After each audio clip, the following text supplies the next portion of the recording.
আসসালামু আলাইকুম ভাই।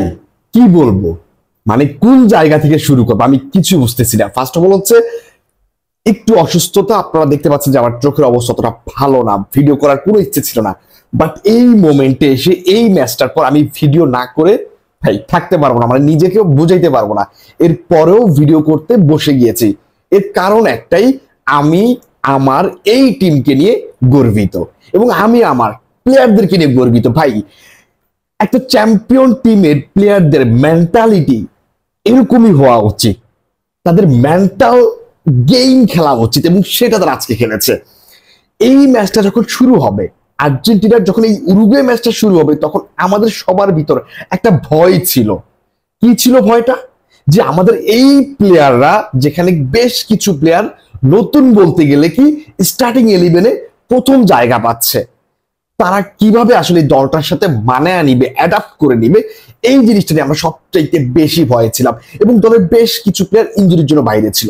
আপনারা জানেন লিওনেল মেসি নেই, লাউতারো মার্টিনেজ নেই, ব্যাকলাইনে লিসান্দ্রো ইনজুরির জন্য নেই, গার্নাচো নেই, লো সেলসো নেই, পাওলো দিবালা নেই, এজন্য নেই নেই নেই। এরপরেও আমরা আমাদের টিমের উপর একটা বিশ্বাস ছিল, বাট ভয়টাও আমাদের ছিল।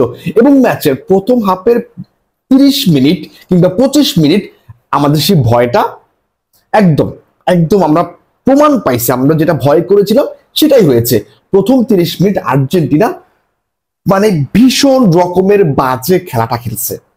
মানে একেবারে এত পরিমাণে বল লুজ করতেছিল, অ্যান্ড্রো ফার্নান্দেজ থেকে শুরু করে ম্যাক অ্যালিস্টার, সিমিওনে, মানে প্রত্যেকে যেন বল লুসের মহড়া করতেছিল এবং পজিশন রাখতে পারতেছিল, মানে পজিশন ধরে রাখতে পারতেছিল না। মানে প্রথম 25-30 মিনিট খেলা দেখে তো ভাই আমরা পুরাই মানে মানে কি বলবো, হতাশ যে কি খেলতেছে টিম। হ্যাঁ, দলে কিছু চেঞ্জ আসছে, যেখানে স্টার্টিং 11 অনেকে সুযোগ পেয়েছে, সিমিওনে সুযোগ পেয়েছে, আলমাদা সুযোগ পেয়েছে। আজকে আবার দেখলাম যে আমাদের রদ্রিগো দি পল ছিল না, পারাদেস কানা হয়েছে। তবে পারাদেস কিন্তু ভাই আজকে দুর্দান্ত পারফরমেন্স করেছে। যারা ম্যাচে ছিলেন, যারা ম্যাচের প্রত্যেকটা প্লেয়ারকে দেখেছেন, আমার কাছে মনে হয় পারাদেস কাপি সাইডে রেখে কথা বলতে পারবেন না, দুর্দান্ত খেলেছে পারাদেস।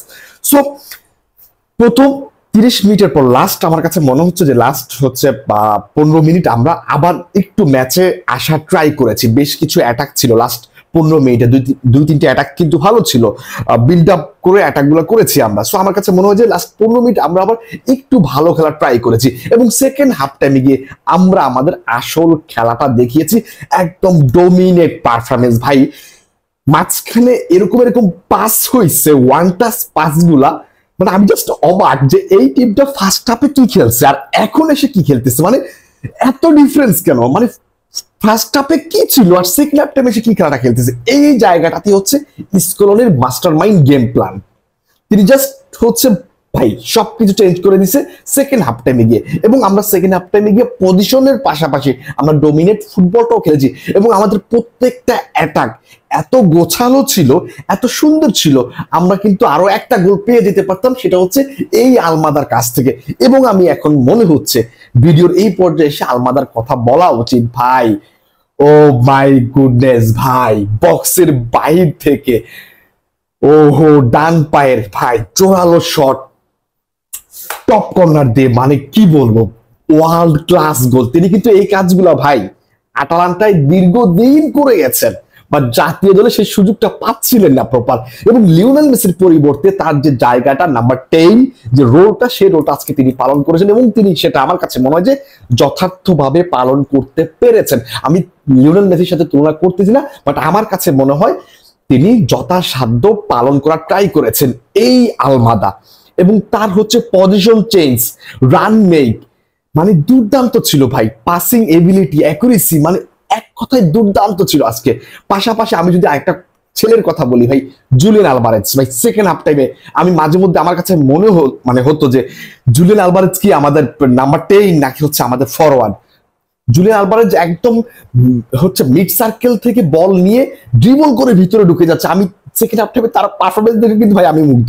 সিমিওনেকে বলবো যে সেকেন্ড হাফ টাইমে আমার কাছে যতখানি সময় ছিল আমার কাছে ভালো মনে হয়েছে। তিনি আজকে প্রথম শুরু করেছেন, অনেকদিন স্টার্টিং 11-এ জায়গা পেয়েছেন, সো এই ম্যাচ দিয়ে আপনি তাকে জাজ করতে পারবেন না। তবে এনজো ফার্নান্দেজকে আমার কাছে একটু একটু আজকে স্লো মনে হচ্ছিল, একটু তার যে খেলাটা আমরা সেটা পাইনি মনে হচ্ছিল, বাট তিনিও কিন্তু ম্যাচের গুরুত্বপূর্ণ ভূমিকা পালন করেছেন। মানে ম্যাচের যে মুভমেন্ট, মানে ম্যাচের যে হচ্ছে মাঠের প্রত্যেকটা জায়গায় যে হচ্ছে আপনি যদি কোনো প্লেয়ারের দেখতে চান তাহলে আপনি এনজো ফার্নান্দেজকে দেখতে পারবেন। সো সবকিছু মিলিয়ে আর্জেন্টিনা সেকেন্ড হাফ টাইমে যে পারফরমেন্সটা দিয়েছে, আমি বলবো আলমাদার গোলের পাশাপাশি এই পারফরমেন্সটা যদি তারা ব্রাজিলের এগেইনস্টে দিতে পারে, ভাই ব্রাজিলকে হারানো খুব বেশি একটা কষ্ট হওয়ার কথা না, যদি এই পারফরমেন্সটা সেকেন্ড হাফ টাইমের পারফরমেন্সটা তারা দিতে পারে ব্রাজিলের এগেইনস্টে, তাহলে আর্জেন্টিনার জন্য ব্রাজিলের ম্যাচটা আরো অনেক ইজি হয়ে যাবে। বাট আবারও বলে রাখছি, ফার্স্ট হাফের পারফরমেন্সে আমরা কেউই কিন্তু খুশি ছিলাম না, বাট সেকেন্ড হাফ টাইমে গিয়ে সবকিছু চেঞ্জ করে ফেলেছি স্কলনি, এবং সেটা আমরা দেখেছি। সো আর্জেন্টিনাকে কনগ্রাচুলেট করছি এবং কনগ্রাচুলেট করছি আর্জেন্টাইন ফ্যানদেরকে। সবাই ভালো থাকবেন, সুস্থ থাকবেন, আল্লাহ হাফেজ, আসসালামু আলাইকুম।